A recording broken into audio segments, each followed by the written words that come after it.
Welcome to District 32, education and insights for today's business leaders.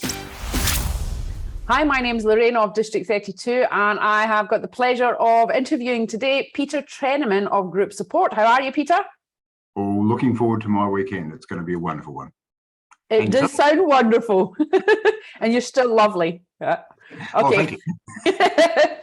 So look, our tip number 3 for today is around backups. What do you got for us on backups, Peter? Not just any backups. We're not talking about just any backups. We're talking about backups of cloud applications. And everybody says, but it's in the cloud, they'll back it up. Not so. Cautionary tale. A friend of mine as a client, it trusted a vendor, an Australian vendor, known well in their market and their industry, paid money for the cloud backup vendor to actually back up their data, and they didn't prove it, they didn't do it. And so when something failed, they lost 3.5 months worth of transactions. Oh, ouch. And it was only thanks to a fortunate set of otherwise circumstances which were a bit strange that they managed to reduce that down to 3 weeks. Okay, and now they don't trust what is apparently cloud applications saying they back things up. Now, we've had similar situations where staff members have been using a shared cloud application of well-known and very well-used software providers. They've been deleting things, but they haven't found out until either after the staff member's gone or after the 30 days that is normal for the large vendors to keep these recovery files. So in one situation, a staff member left and they found out that they'd been sending emails with sensitive data to other parties, okay?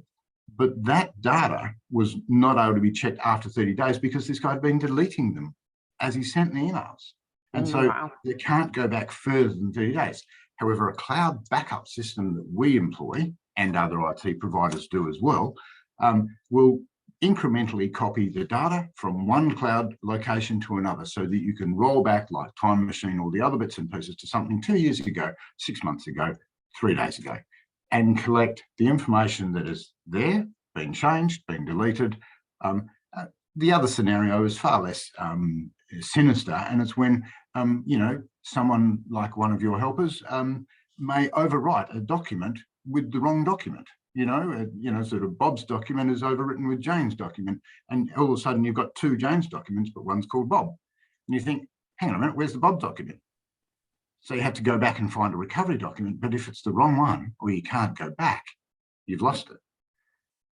Those sort of things, they're mistakes, they're human mistakes, They're not sinister. But the employee stuff and the stuff where things are deleted, that's sinister. But it's all been aware of what goes on. And backing up cloud applications is still just as important and just as vital for the business to retain its intellectual property and its traceability and ability to recover from events going forward.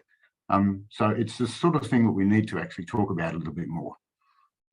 Thank you very much, Peter. So I'm taking from what you're saying there, I'm assuming I'm using 365 in the cloud and I've got my SharePoint in there and I'm assuming that is recoverable, and what you're telling me is it's not. I need to have that backed up. After 40 days, it doesn't cost much. It's less than $10 a month a user for the major vendors, and for some of the specialist applications, I recommend a once a week thing or something like that. It depends what you've got and how much data you've got, of course. I mean, that's always the case. Very, very simple processes. There's automation behind the things. We can schedule it. And most importantly, you'll get an email every day saying what's been backed up. And that's the thing you need to check. Make sure that you get an email every day. And make sure what you're getting back up is actually recoverable. Well, testing is the other thing. And that's another tip. Yeah. Testing. Right. I won't muddy the waters. Peter, thank you very much. So the tip there, make sure that our applications on the cloud are being backed up. Don't trust that they're there. They're not, look at the rules and the policies, and be aware, be educated around how your data is handled. I mean, who's read the EULA? Who's ever read a EULA? That's right. No one. Well, I have, sorry. Yeah. Somebody's got to do it. That's why they pay you the big bucks, Peter, right? Yeah. Right. Okay, Peter Trenaman from GroupSupport. Thank you very much for sharing your information to help us business owners. Thank you. All good. Cheers. You've been listening to District 32, the power of connection, insights and inspiration by today's business leaders.